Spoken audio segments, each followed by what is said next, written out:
In our previous lecture, we have gone through the Splunk top menu and all the links in those menu. Now let's get inside an app and let's see how the app menu and other features look like.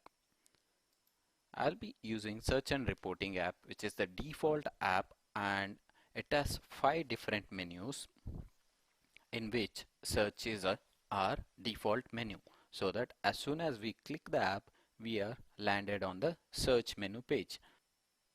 There are other menus like datasets, reports, alerts and dashboards. In this case we'll be going through complete walkthrough of search menu and brief about all other menus. Let's come to the search menu in the last. The dataset, which was previously known as the pivot. It is used as typical pivot function in Excel, where you can build visualization just by clicking and selection of pivot or data sets. So here for example, I have one dataset calling Splunk internal server log. Since this is a new instance, we should be able to see if we have any events related to our internal logs.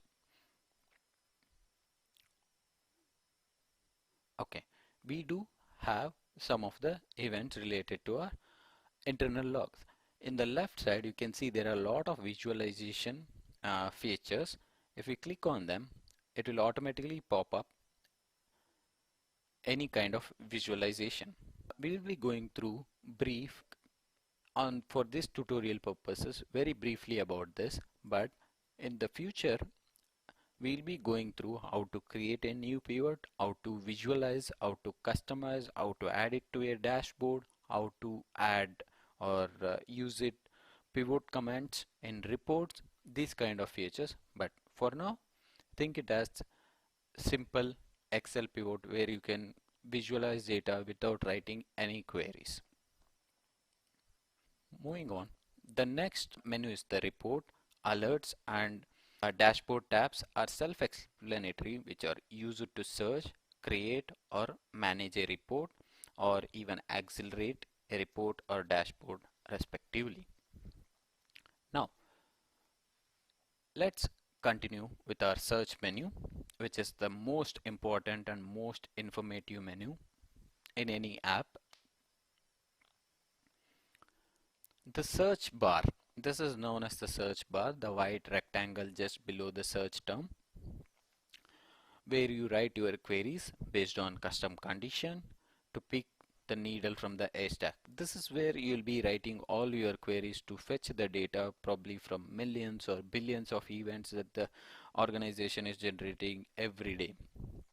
And right next to this search bar there is a time selector, which is by default set to last 24 hours, and it is completely customizable, and these are some of the preset conditions which are commonly used during searching in Splunk. Next to the time selector, this is known as the time selector. Next to the time selector there is a search icon, so that once you choose a time you can click search so that it starts searching, or even enter key can start the search.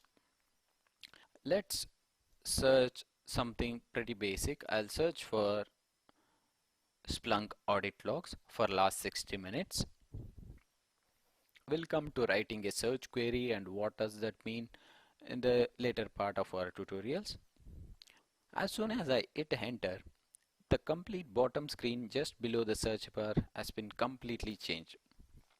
Once we kicked off our search, hitting enter key and typing index is equal to underscore audit, which is nothing but saying search to search its local audit trail or audit logs. Just below this there is some message display saying from this time to this time, which is nothing but our last 60 minutes, there were 3000 events and there were no event sampling. The event sampling is basically used for predicting a trend, and we can set a sample like how much samples to use, and there is a job function which is used to edit these jobs, whether to expire or who can view these jobs, whether for yourself or everybody with this link can be seeing or using this job. There is a lifetime which you can specify. By default, I believe it's 10 minutes. You can set it to 7 days. Whereas if you share this job, by default it will be kept for 7 days. So that is one more option. The inspect job, whenever your query is throwing some errors or performance is very slow, the search returns take very long time to respond, this job inspector will help you to troubleshoot such kind of issues. The delete job is just to make sure, kind of erase this from the Splunk cache, so that even if you rerun the search, it will start from the scratch. It doesn't pop up as it is. That is with this menu.